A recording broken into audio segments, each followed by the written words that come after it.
Because there's two sides of this, right? It's the initial conversation, initially speaking to somebody, but then it's the, after the fact, we're doing our follow-up and those calls and how to get them from being a conversation to, getting them into the car and, talking to a lender or getting that much closer to actually working with you. Yes. From Which looking is good, online right? to looking in person. Yeah. Yeah.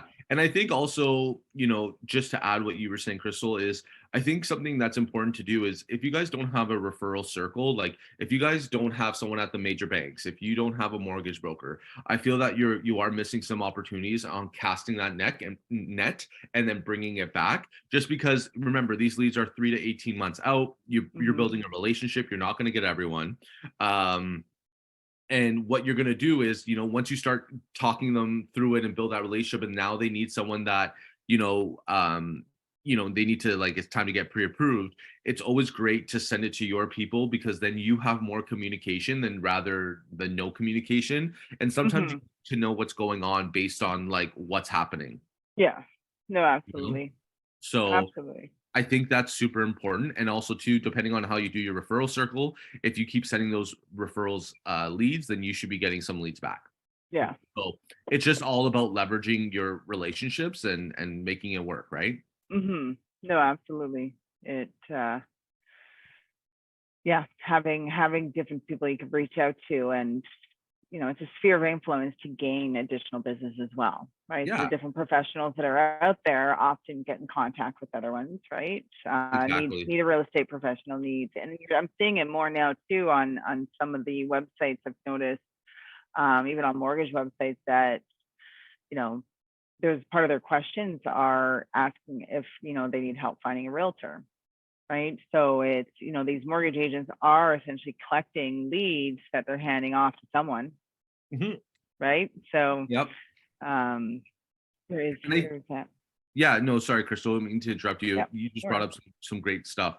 So that's important. And also too, I think we forget to ask our clients or prospects, saying, what are you looking for in a real estate agent? Because remember, everyone is different. You can still give them good information and all that kind of stuff, but really it's about connecting and, like, you want to know what they're looking for in an agent, because then you have to showcase those qualities if you have them, right? And from there, it's only going to build more and more relationship, and then generally they're going to pick you, right? Yeah. But I think how I can help everyone here is I would love to know, like, an open group forum here. I would love to know what you're doing after your initial calls. Like, how are you following up? Are you guys just, or ladies, are you just, doing your call, having touch base with them, and then don't have them on a campaign and just sending them daily or weekly emails with no attachment to them? Or are you calling them once a week? Or do you have a reason to call them back? Like, I'm here to help build your game up. So I would love to know, what you guys are doing for your follow-ups, because I know that what I'm doing does work. Some of them I'm actually, like, just getting, not even over the phone. I'm getting text communication back and forth, booked a CMA, and, doing all that stuff. So it's, everyone definitely has. So you guys, I don't know if the chat has unlocked it or not. Everyone does have a different method in many cases as to how to follow up, and some don't have any methods at all. And it's evident because I'll see, a lot of stuff, a bunch of times it's not clear in the system, because I'll see the conversation, I'll see the notes, and then there's no task, there's nothing, they're not in any kind of follow-up filter. It's like, so what are you doing with these people? So you've had this conversation, you've learned that they're not moving, or potentially not moving until the fall or next spring or whatever it might be. Now what are you doing, right? Because we still have to hold ourselves accountable to stay in touch with those individuals, because we have to work them through the process. Exactly.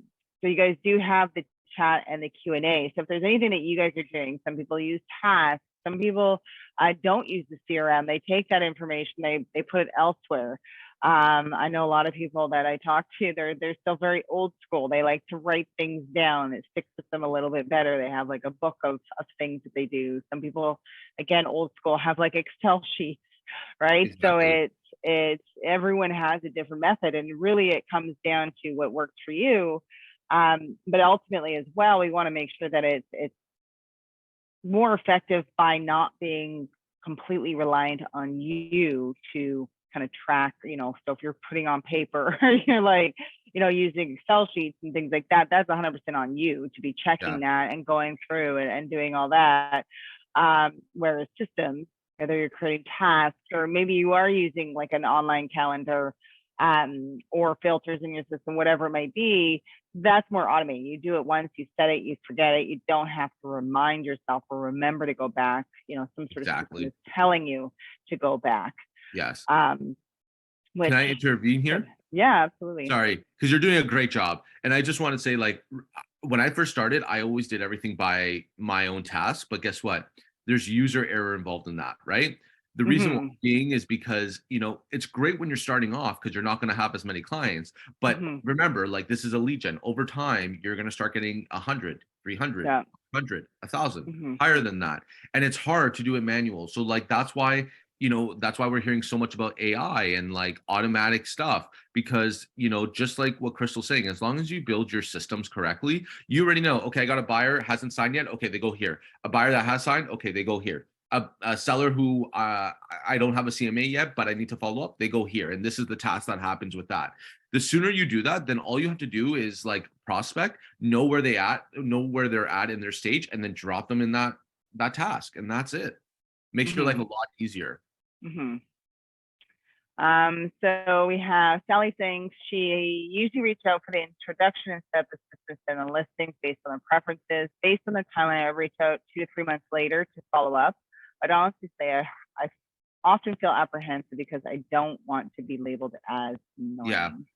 Um, Can I jump yeah, on so this? you can jump on that. Yeah. Sorry. Sorry, Crystal. So yeah, so I think it comes down to, okay, so number one, Sally, thanks for being honest. Thanks for showcasing and sharing your experience. I think mindset, we have to realize that anyone could call us annoying at any given time, right? At the end of the day, they remember how this works. You have a non-branded website that you're spending your Google ad money to, and those Google ad money is bringing them to your non-branded website. Why to your non-branded website? Because it doesn't feel threatening like a brand, so people don't feel like they're automatically working with you, right? So from there, once they view a few properties, there's going to be like an information capture. That's when they put their information in. When they put their information is they're giving you permission to contact. So, yes, some people might find you annoying, but a lot of people will say anyone's annoying. And it really depends on timing and where they are in their day and what happened in that day when you're Mm-hmm. talking to them. Mm-hmm. But if you come through with a customer service role or even just the role of like, hey, I want to help you, people Mm-hmm. don't get mad at that. And Yeah. if they get annoyed, to be honest with you, it's either something happened to their day or that's just them. And Yeah. that's, a shitty outlook to have in life. But Mm-hmm. it happens, right? And Mm-hmm. we have to remember that as you do more calls, you get numb to these kind of sensations and you're fine. Mm-hmm. From what I'm seeing, you're kind of scared of calling because if you're calling 2 or 3 months later, those leads have forgotten about you. They probably remember when they go onto your email, like your information that day, they also probably went on 3 to 5 other agents that day. And they're probably doing that each and every day until someone actually contacts them and service them correctly. And then they don't need to go out anywhere. And guess Mm-hmm. what? Then you got a client, right? Mm-hmm. So I think it's just more of a mindset. And I think it's also scripts. I'd Mm-hmm. love to learn a little bit more. If you want to come up on the panel, I'd be happy to coach you through it. Mm-hmm. Yeah, a lot of it is if we're coming in and we're feeling like we're annoying, that's where we might need to make a shift in what we're saying when we are reaching out to them again. Because again, we had that initial conversation, we learned a little bit more about what they're looking for, time frames, a little bit background information about them, their story. Our check-ins are really just to make sure things are still good on their end. We're not trying to Right. sell them anything. If we're coming in thinking we're selling somebody something, then yes, if you're, I don't want to be a telemarketer, you're not being a telemarketer. You're here to provide a concierge service. Like I want to cater to you, just checking in to make sure the listings are still, what you guys are on par with what you'd be looking Exactly. with. Do you want me to make any adjustments or tweaks? It's building that relationship and almost thinking of it as like a friendship and a relationship rather than a client, because then you're just calling and following up. And if your initial conversation is more that of a conversation, a relationship building, you're just continuing that conversation.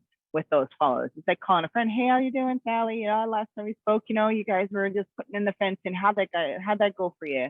Right. So again, we're just, building off that foundation. We're not trying to push them or make them feel like they're obligated to move any further or faster with their transaction. We just want to make sure that they're not sitting there with any questions going unanswered, that they're Exactly. inevitably going to go somewhere and try to find those questions and the answers to Exactly. those questions.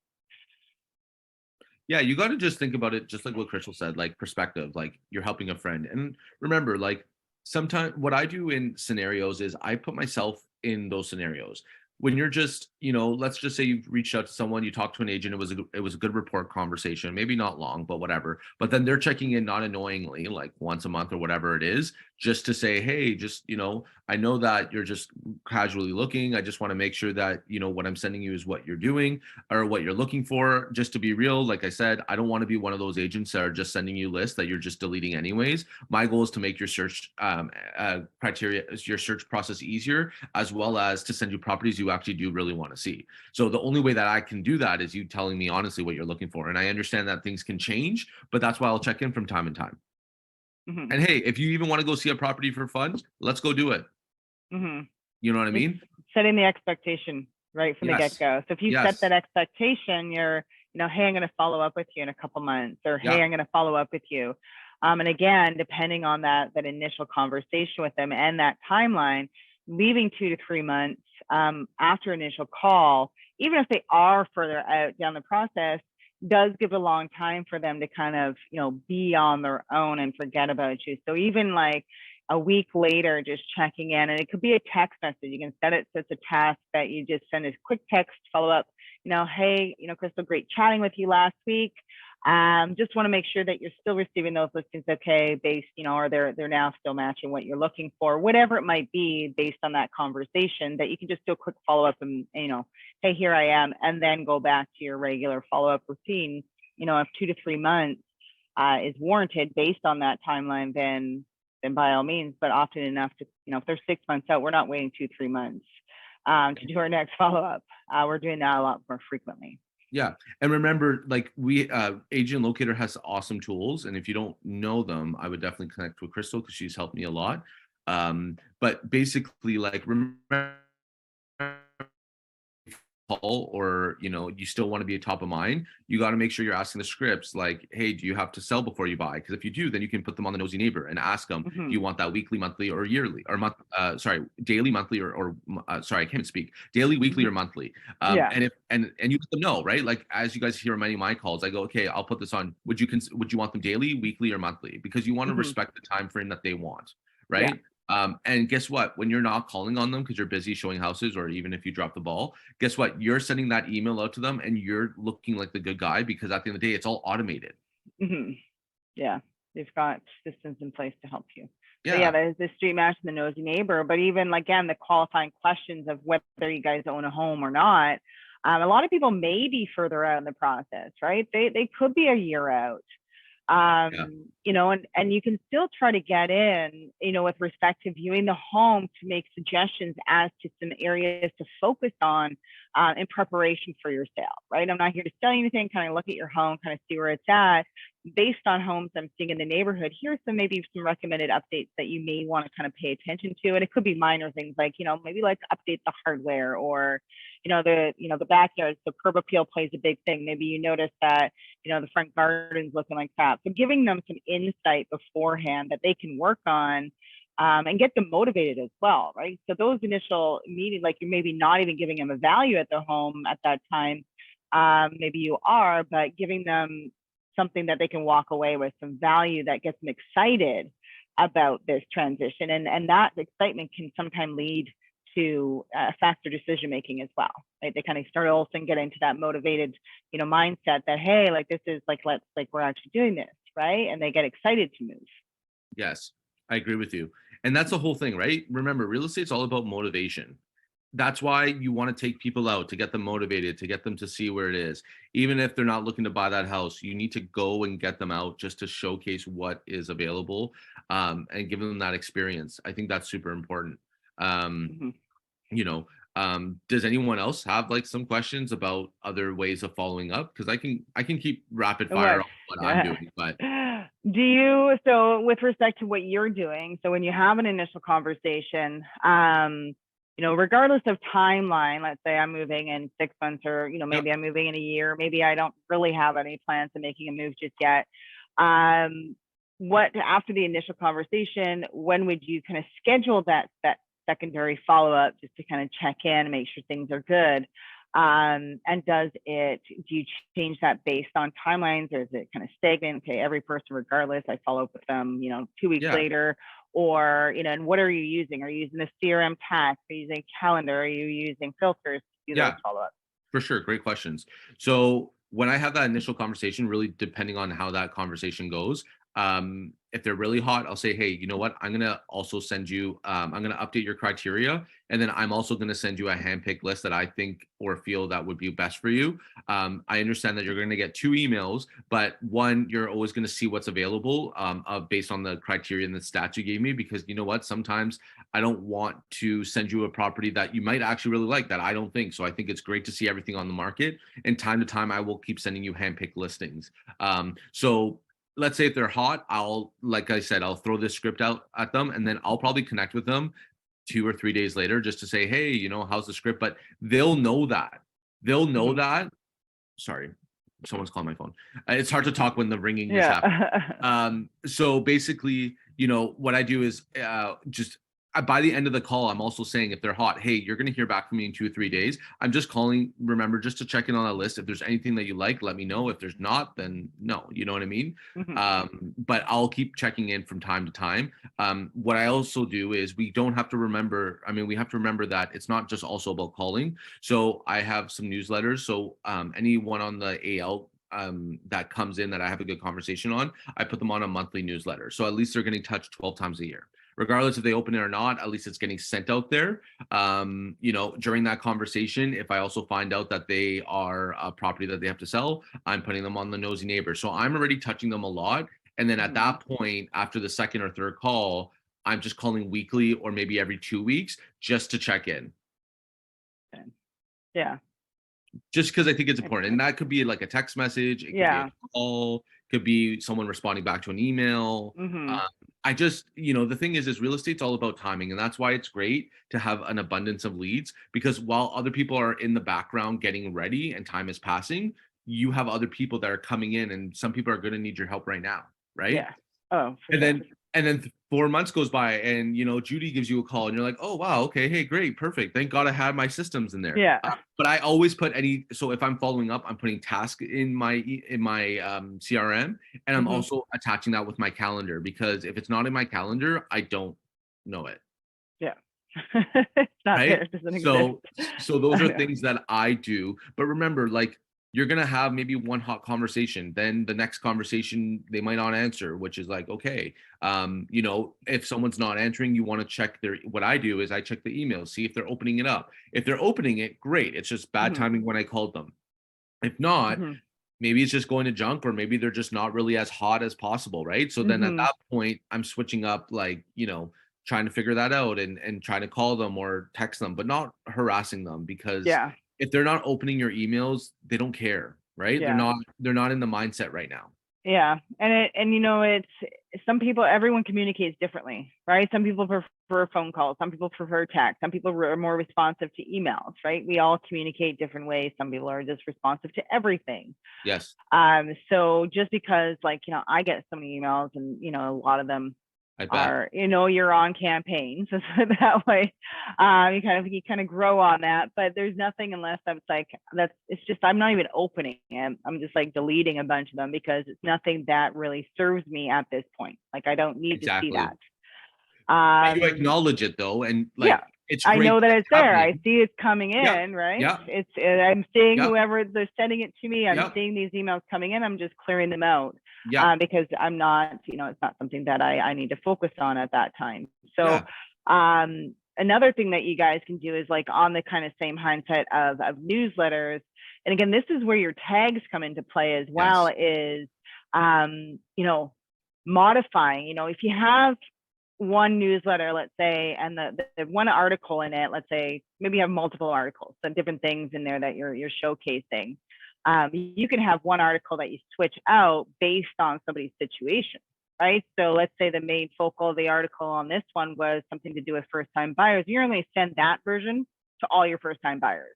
And Exactly. then you have one that maybe, is something to do with like retiring and downsizing. You're going to send that to anyone that has mentioned that they're looking to retire, they're downsizing, whatever it might be. The more connected your material is to the person's situation, the more likely they're actually going to continue to engage in it, because it's more interesting to them, right? Like it's things that are reflective of their situation that they're going to find value in it. Yep. And that's totally right. And like, it's also good to hear when Crystal's saying like, when she's going through the emails, she's just clearing it out, right? And she's not feeling annoyed. She's just not there yet, right? And remember, like, your campaigns are designed to get an answer. So if you're just doing a lot of passive stuff in your campaigns, like passive would be, oh, how's the list? Do you like they're not going to answer. You have to remember, like, you know, you have to give value. So every Mm-hmm. campaign that you do, you have to have a real, and we have AI now, right? So Mm-hmm.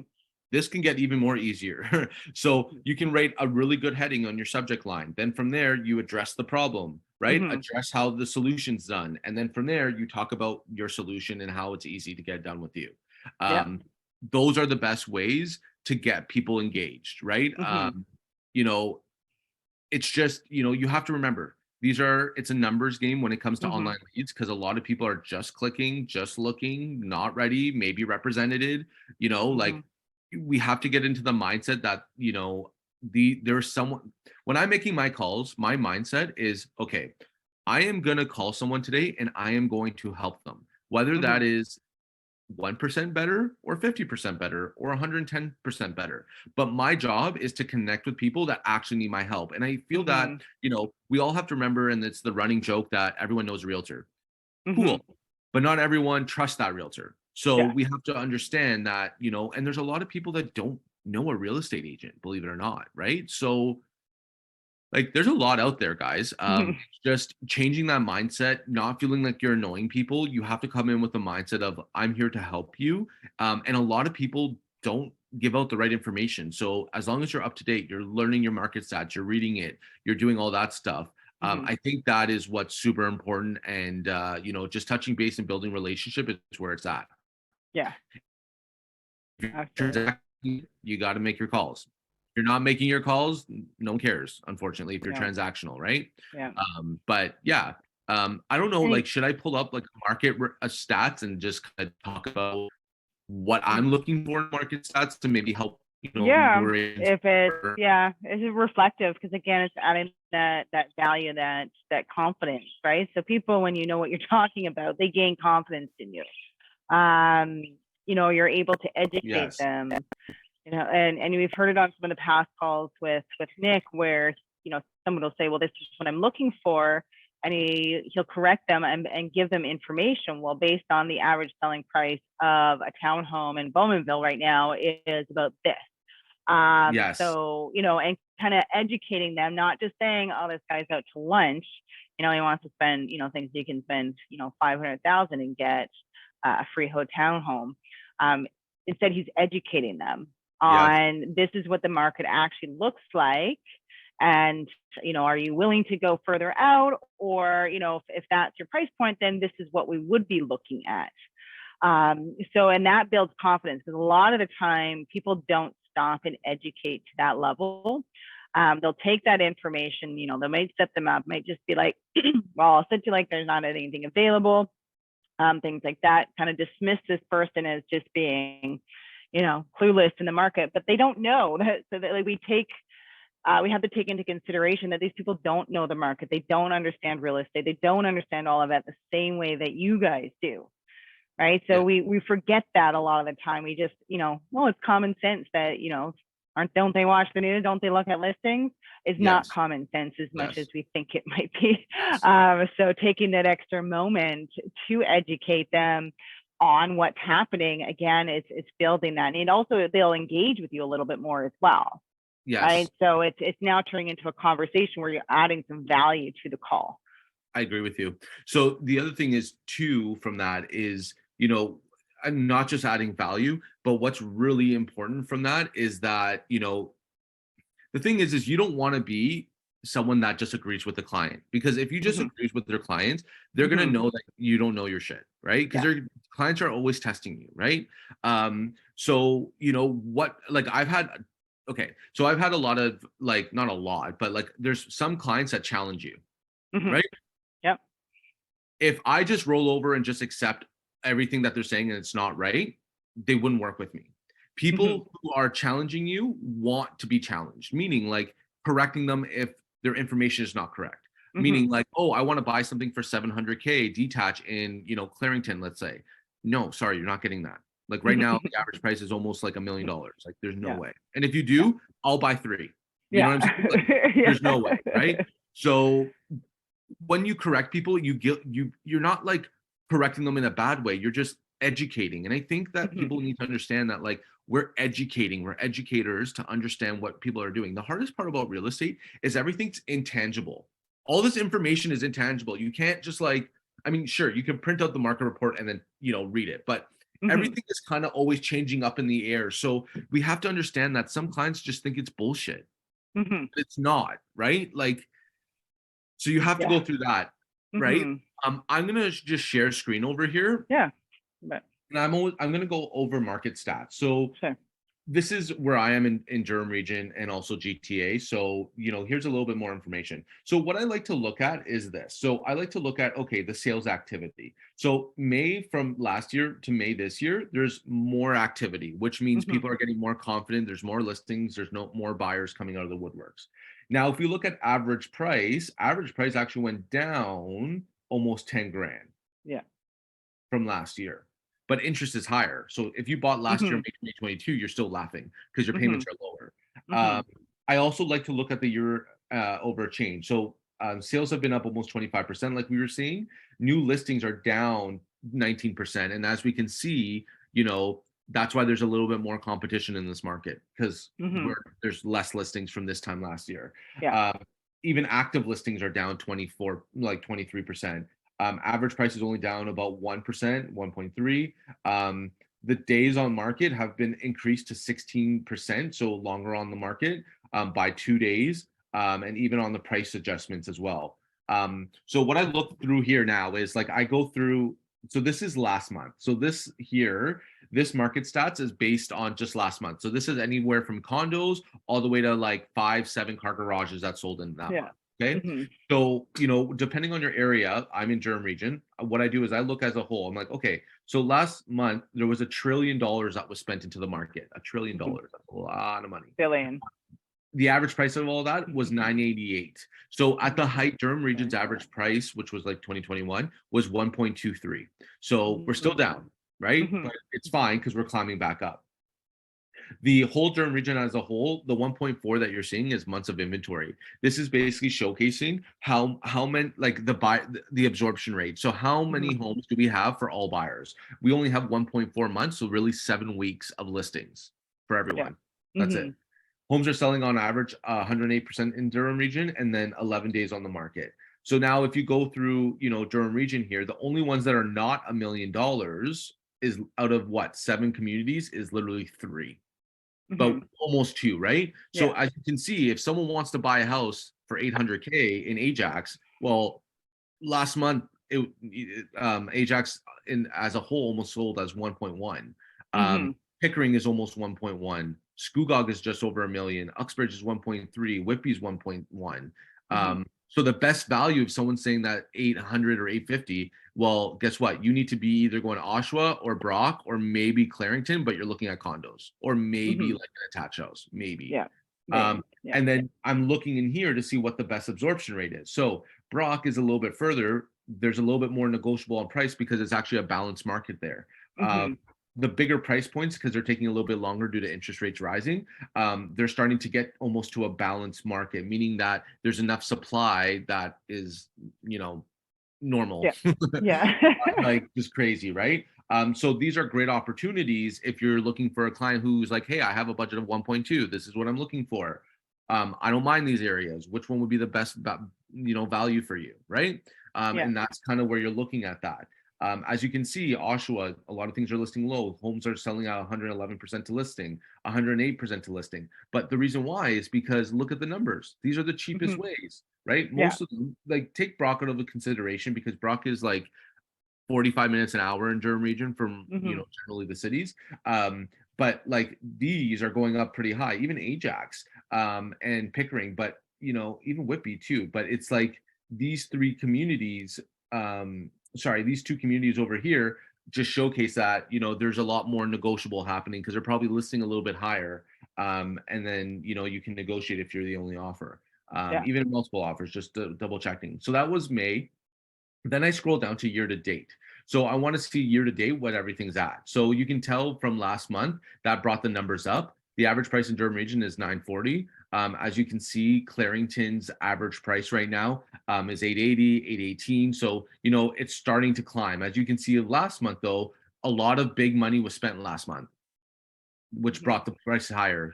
I think this month is going to be interesting to see. I think that things might stay the same, maybe a little bit of appreciation, but I don't think anything crazy this month until confidence comes back. But we're already in the second week of June. I think that it's going to get busier near the end of this month or the beginning of July before the next announcement. Hmm. And then I look at detach here, right? So I look at, okay, what's the average price in detach that just got sold last month? Then I Hmm. go to semis, I look at those, right? Because these are all going to make you a better agent.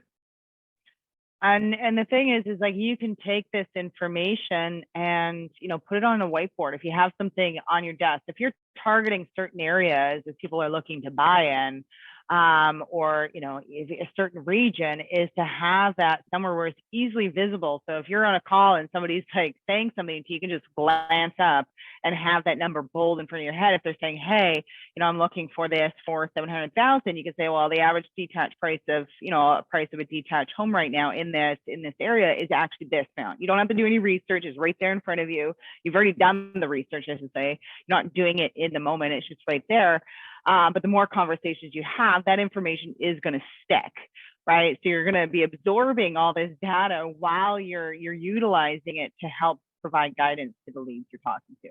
Exactly. And the most important part too, guys, is like it's overwhelming at first, but when you study the numbers, you'll know what the numbers is. And then like as Mm-hmm. you're prospecting, you're gonna say these numbers over and over again. And then all Mm-hmm. you need to do is once the new market stats come out, sure, maybe print just like the important pages. And then Mm-hmm. from there, that's it. You're gonna That's what memorize it information is in. anyways, right? And then Mm-hmm. Mm-hmm. from there, you can, and if you're doing a lot of business and you're putting in offers, putting out listings, and you're keeping in mind, you're looking at your hot sheet to see what's sold that day and what's getting listed, you can already tell where the numbers are going to go for next month, Mm-hmm. right? Because remember, why Yeah. do people pay you? Or why do people work with you? Because of your value, your knowledge, and you telling like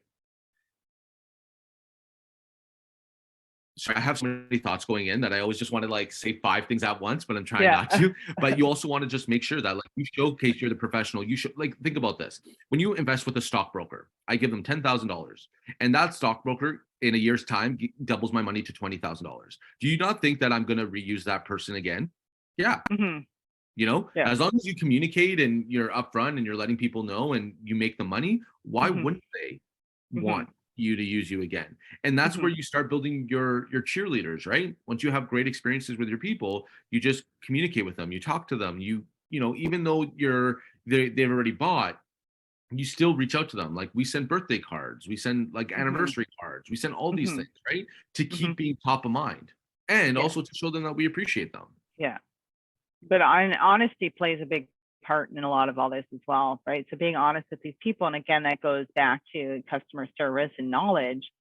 Um, you know, Calling them out on, erratic, requests as far as like what they're Yes, looking for and price points. So yes, calling them and yes. educating them on that. But also advising them, because sometimes, ultimately it may not be the right time for somebody to list their home based on their situation. And as much as you would want to gain that commission check for listing their home, knowing and understanding this isn't the best time for them, and having a little bit of moral to what you're doing, that as well. If someone was to say, you know what, no, because I don't think it's a good idea that you sell right now. I think this is something we should put on the back burner. If you don't need to move, right? Let's just wait 6 months, kind of see what's happening. But if I do see anything that's shifting that may be working in your favor, I'm gonna 100% reach out to you. 100%. People will respect that, like saying, hey, no, I don't want your money. I don't want your money right now because it's not in your best interest to do this. Yeah. Personally, if somebody was guiding me in that kind of a fashion, I then know that they're after my best interest. They're not here to just put their hands in my pocket. Yeah, I totally agree, and I think that speaks volumes, right? You're showcasing like so much well-being and like empathy, and actually helping them out. That Mm-hmm. you have their trust now. Now it's all Mm-hmm. about timing and touching base with them. And Yeah. guess what? Just because they're not ready yet doesn't mean that they won't refer you deals. I feel that a lot of people just look at a lot of agents just look at once. Sorry, I'm trying to grow my hair a certain way, so I need That's to push that back. okay. But basically, like a lot of agents don't realize they just think of just that one outcome, but we don't realize that there's multiple outcomes from talking to people. Mm-hmm. Just like one of my past stories. When I first started on Agent Locator, I had someone that they had an agent. I knew that, but they had nothing signed. The wife didn't really like the agent. The husband did. So I was in as a second opinion. They loved me. They wanted to work with me. I showed them a house on friggin' like on New Year's Eve. I was going to Toronto. Okay, going to Toronto for an event. Turned back around because these guys want to see a house, and um, that's how like I can't even think of the word, but what once I agree to work with you, I am doing whatever I need to do to work with you, right? Like Mm-hmm. that's just my standard. So I had to turn around, show them the house. They ended up not putting an offer on the house, and then they ghosted me. Then I noticed that their house went for sale, which sucked. Mm-hmm. So anyone would be like, probably messaging them, letting them know, whatever. I didn't. I just said, hey, just saw your listings on the market. Kudos. I wish you the best. And if I have a buyer, I'll bring them. Cool. Left it at Mm-hmm. that. After that house sold, they reached out to me. They're like, we had the worst experience. We no longer want to work with them. Refer me in the same year, their daughter, then their parents. And then I also got another person from that. So I had 5 deals Mm-hmm. in a year just from that. That one person. So we don't realize that, like, we don't realize that like how we can help people, and like just because you talk to someone and they're not ready yet doesn't mean that they won't refer you anyone, or they might Mm-hmm. not help you build your relationship further. Like people Mm-hmm. don't really understand, and remember, this is a time sport and a contact sport, right? Mm-hmm. So you have to make as many relationships as possible during the day, as well as allowing time to happen, because guess what, trust doesn't happen like this. Trust happens Mm-hmm. over time, right? But your job as a sales agent is to connect with as many people as possible and build great relationships and be authentic to yourself. If you're not authentic to yourself, the person over the phone is going to feel awkward, and they're going to know Mm-hmm. that it's awkward. And I feel like the best way to represent yourself is be yourself. Mm-hmm. Oh, That's absolutely. That 100%. Yeah, but that's definitely true in the fact of, and going back and offering that, above and beyond customer service does warrant the opportunity for referrals. And again, you guys, I imagine, all encounter working relationships with other realtors that you're just like, oh my God, I don't ever want to do another deal with that yeah. person again. Imagine what their clients is going through in some of those cases, right? They're actually having to work with this person side by side, and it may not have been the best experience. It may have been a horrible experience for them. And so even that's where it's kind of those people that are in your system that they have an agent, don't delete, don't whatever. There's still opportunity. You still have the opportunity to earn that business or earn the trust from that person that they are now in a position that they're going to refer you to other people because they actually feel confident and secure about you because of the way that you've been communicating and handling things. Which is huge, Mm-hmm. you know? So, and I think that's it. I'm gonna answer, sorry, Sally, your Yeah. additional question over here. Yeah. So, this is what it is. So, how I do it is I always get things signed. Yeah. There are times where I don't, and I'll tell you what the exception is. So, if I'm talking to someone over the phone, we just built this relationship, and they want to go see a property. I'm throwing them the script of getting them signed, right? So I'll go over how that works. But basically, I'm doing that because I'm weeding them out. Because we have to Mhm, understand that a lot of people know family members, and especially with online leads, you're dealing with strangers. You can't mhm, have trust that much. I've done this a lot in my past. When I first started, showed them properties to ask the questions if they were working with an agent. They said no, and then next thing you know, I showcase the property, they ghost me, and I see it sold. yeah, Don't know who the buyer is, right? And I didn't geo them, I didn't care, but you kind of have that feeling. And you know what? Like, I think that we have to showcase that we're a professional because when we don't showcase and not scripted as a professional, people take advantage of us, and it's not cool, mhm, right? mhm. Like, I went to one, I thought we were good. Went to one, she goes, "Oh, I thought you're the listing agent." The list, I'm like, when we're walking in the house, I'm like, "Do I look like a chick?"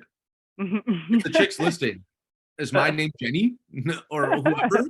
No, right? So like it's weird, right? Yeah. So basically what I do is this is I build that relationship. If they like a property they see, I basically the gist of it is just saying, hey, cool. I appreciate that you like a property. I appreciate that you want to go out. Here's how it works if we want to go out. Okay. So number one is I'm going to call the agent just to double check that this property is available because within this fast moving market, sometimes things go fast. Mhm, Number two, I appreciate your relationship and I appreciate your honesty. As you said, you weren't working with an agent. However, how I work to showcase properties and to have your best foot in heart is basically when we go see these properties. Usually when I see properties, I sign people on 60 to 90 days on an agreement just because I totally understand that right now you're not working with an agent, but I have been burnt in the past where I have given a lot of trust, and by the time we showcase that property and I take you out, I get ghosted, and I put a lot of work in, and you can kind of understand that if you're putting in the work and building that relationship and working it, you should be the one facilitating that deal. Don't Wouldn't you agree? Yes. Okay, so perfect. So how this would work is basically, I understand that you haven't met me, I haven't met you. Over the phone, we sound like a great fit. So what I'll do is I'll just sign you on the properties rather than being exclusive for 60 to 90 days until you feel comfortable of us being exclusive, of us dating. Depending on the client, I'll say that word. If I don't, I'm not going to say that to everyone, right? But mhm, basically from there, I'm just saying, then that should be fine. Like I said, I don't think you're one of these people that are is kind of have an agent and lying. And I don't say the word lying, but doesn't have the agent, or you don't have a commitment with an agent. But some people do, and this is just how this is how we can build trust with one another. So, like I said, I won't sign you on a 60, 90 days. I'll only sign you on the property for 30 days. This basically means that if any properties that we go see, basically it's a trial run for me to see how I am and for me to see how you guys are. But like I said over the phone, I think we're a great fit. So what we'll do is, if you, sorry, so if all you're doing is you're just seeing these properties with us, if just seeing them for a good fit, if you don't like how I work, or if we're not a good fit, that means you can go see other properties with other people and be committed with other people, but just on this property you be committed mhm, with me. Would that mhm, be okay? Sure. Okay, so what I'll do is I'll book the appointment once it's available, and then from there I need you to send me your driver's license, and then I'll send you the paperwork just for that. Okay, mhm, cool. So now you say the script. Now the real commitment is if they send you the driver's license, you're in. But mhm. if they don't send you the driver's license, generally they're probably working with someone else. And this is a great way to weed it. Weed it, who's working and who's not. I know the way that I was saying it wasn't like the polished way, but I'm just trying to repeat it multiple times just so you can hear what I'm saying to kind of get you on the right track. And Mhm. I do get people to sign BRAs before I go on properties. And remember, if they're already signing with you on that, they're going to be working with you Mhm. unless you fuck it up royally. Yeah. Or you just don't mesh well, Yeah. right? Because a And lot of that's time your okay. relationship, yeah. And that's Mhm. okay, right? Because like the last thing I want to do is be under contract with someone that, we're about to close on a property and they're just like not listening, right? Yeah. Like, I mean, I know the money's cool, but like if anyone has been under real estate stress or under contract stress, like that feeling is not nice. And depending No. if that's a 90-day closing, guess what? You're going to have anxiety for friggin' 80 days out of that 90 Yeah. days, right? Like it's just not worth it. Yeah. Yeah. But No. that's just where it's at. But it's just being a professional, and I think what it is just setting expectations, Mhm. and Yeah, that's it. no, absolutely. And then the more confident you are in setting those expectations and or boundaries, Yeah, telling people you're not available. So that's a big one, right? A lot of us, we tend to And again, it's there's all different reasons why we do it, obviously. Some of us are money driven. Some of us just feel 100% like we have to be available like 24/7 at all times during the day, whatever it might be. Once you set those boundaries, people will respect those boundaries. Right, you're telling them, if I'm not available, hey, we want to go look at this house. Hey, I've got previous obligations at that time. How is this time or this time instead? Let's work together to figure out a time that works well for both of us. If you tell people that and you set that boundary, again, it builds that confidence. A lot of us who just like, okay, let's go. When do you want to go see it? We'll drop everything. Could be at like, whatever time. You could have had a special event or a family dinner that you committed to essentially going, but now you're all of a sudden missing because you have to do this. It's almost at what cost? Yes. Are you dropping everything to facilitate these things? But again, the confidence is built when we do set those boundaries and we set those expectations as to availability. And again, we're going to work with you. This time this isn't going to work for me. What's another time that would work well for you guys? Yeah, I agree with you. And I think that's the hardest part of being an agent is when you have someone that's saying, hey, I want to go see this property, and you drop everything. I think also it looks desperate. I mean, obviously, if you're working with someone in contract and you're going out almost every other day or whatever, that's a different story, because they're closer to getting to that. And there's usually like a timeline obligation with that. So you have to prioritize your clients. But I think that's the hardest part. And also, too, if you are telling them that you're not available right now, they know that you have other clients, which I feel like it makes people look good, right? Obviously, you don't want them to wait a week, but, what I do also, too, is I actually don't respond right away to a text message. I give it at least 2 to 5 minutes at least, just because I don't want people to be trained that as soon as they message, I'm going to message back right away. And plus, like, I'm busy. Like, I won't be able to, right? Yeah. But if you get back at a timely fashion and really fast, people are always going to remember, okay, communicated very fast. I sent a text message, he came back to me a couple minutes later, right? Like, that's what's important. It is setting those expectations as to response time as well. Yes, and texting somebody and what have you is, and again, all different factors have scenarios, right? But we're just talking in general. So like it's even like emails and things like that. And I tell this to my team because some of them feel like super obligated to respond right away. I'm like, do not respond right away. Make them wait. It's not if it's not urgent. If it's not an urgent email, then don't respond right away because now you're setting the expectation that you're going to always respond that quickly. And the minute you don't, they're calling support, they're emailing support, they're like, whatever, this person hasn't responded, it's been 10 minutes. Trust me, that's happened. Happened. And so it's like you've set that expectation. And I know of companies as well, different industry, mind you, because this is, again, some things are time sensitive. Yep. She would actually instruct your staff, you do not respond to emails the same day they're sent to you. You respond to those emails the next day because we're setting the expectation that we're not just available at their beck and call whenever they send us, we're going to be responding right away. We're not setting that expectation. We're going to make them, know that, if it's urgent, obviously we'll be responsive, but, expect 1 to 2 days to get a reply back. Yeah. Because you can't just drop certain things that are precedent that you're working on now that needs to be sent because it's time sensitive, right? That's the thing in this business. A lot of things are time sensitive. But I think that if you can master that art of just like, because I remember what it is and I still have those struggles where it's like, okay, I have clients that want to go see a few things today. And it's like, okay, well, fuck, I'm busy. Like I have appointments lined up. So I try to squeeze whichever ones I can or push them till the next day that I am available. And I think the great thing is too, is that let's say if there's a property that's taking offers tomorrow and you can't showcase the property today, this is when you rely on your friends and hopefully you built a good network of other agents that, can do you a solid and showcase that house for you. Obviously you don't want to do this right away, meaning like, if I met someone today and they want to go see a property tomorrow, unless they're super duper hot, I'm showing those properties until that relationship's happened because you don't want people to get like that bait and switch method where they feel like they're just getting tossed around. No, right? And like we have to remember, like buyers are giving us, like even though they're not paying the commission or the sellers are giving us a lot of money, right? Like obviously we're owed to it and we do a lot of work, so that's great. But we also have to remember, like people are spending 15, 20, 50 grand, 100 grand on commissions, right? So there has to be a certain level of professional abilities, like just anything, like everything, like making sure you're informed. You're not just showing up to the house and not knowing what it looks like, you Yeah. know, these are things that are not going to let you to win. Like, for Hmm. example, if I'm showcasing a property, I'm looking at the property, before showcasing the house. I'm also doing my comps. I actually send comps like to myself before that appointment because I know the question is going to come up. What are things selling for? Oh, well, I'll show you.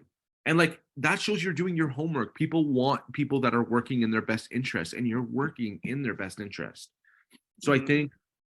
I think you just have to, like, that's important. And also too, like, how I do my showings is I'm printing out, so if I'm seeing 3 properties, I'm printing out a broker copy for myself and then a client copy for the other one. On there, I'm also writing notes on the property if there's any additional information, when the house was built, when the last sale happened. I'm putting all Hmm. that stuff because guess what? I'm giving them these things. So when they're driving to the next, house or whatever, the wife, the husband, someone, they're gonna be looking at this piece of paper and like, okay, this is great. This is where we're going next. The more you're organized, showcases the more you know your stuff, right? Hmm. And people want to be taken care of. Remember, this is a service, right? And Hmm. that's why real estate agents get a bad rep because there's a lot of transactional agents or a lot of agents that are doing this for the wrong reason, and they're just giving shitty service, and the people are paying for that shitty service. So Hmm. I can understand why there's so much negativity sometimes around agents, right? But you got to be the shining light that changes the game, because we Hmm. are, right? We're here for the right reasons. We're here to, obviously, like, create a business, but we're also here to make sure that we're having people's backs. We're here to make sure we're doing things ethically. We're making sure things are done properly. We're making sure that they're getting top dollar on the selling end, and we're making sure that we're getting them the best deal on the buying end. If they're looking to Hmm. invest, we're leading them correctly. Hmm.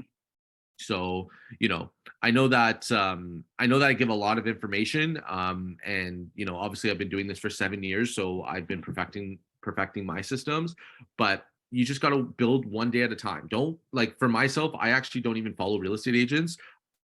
It just, you can't, right? Especially No. as a like a real estate agent, because you see, listings coming out every day. You see this and that, and you start, getting in fear of, like, okay, what am I doing, right? When you're not doing anything wrong, you're just working. Everyone's on their own time, right? There's no competition. The only competition is you versus you. That's it. Hmm. Absolutely. It's we can only do better our business by bettering ourselves and bettering our approaches to how we do Yes. things. Yes. So yeah. So other 100%. than that, that's pretty much it. I know we started the call a little bit earlier, Hmm. but if Yeah, you guys no have any worries. questions, I'm here. If not, Yeah. we're here still. Yeah. And Sally, there will be a copy of this. Generally, it could be on YouTube and or it will be on Vimeo for sure. Typically tomorrow, you should also get an email automatically from Zoom that sends you the replay as well. But we do post it on YouTube and Vimeo. YouTube's like questionable; it just depends on what the content is. Yep. But it's always on Vimeo. Cool. You're aware, yeah. Cool. All them there. All right, cool. You got there. Well, thank you guys so much Awesome. for the time. If you guys have any Yes. questions, let me know. Mhm. Crystal, always a All pleasure. right. You're the best. Likewise. And I hope Likewise. you have a great day. You as well. Thanks everyone for jumping on. Thanks, Nick. Great to see you. We'll No see you all problem. in a couple weeks. Bye, Bye. guys.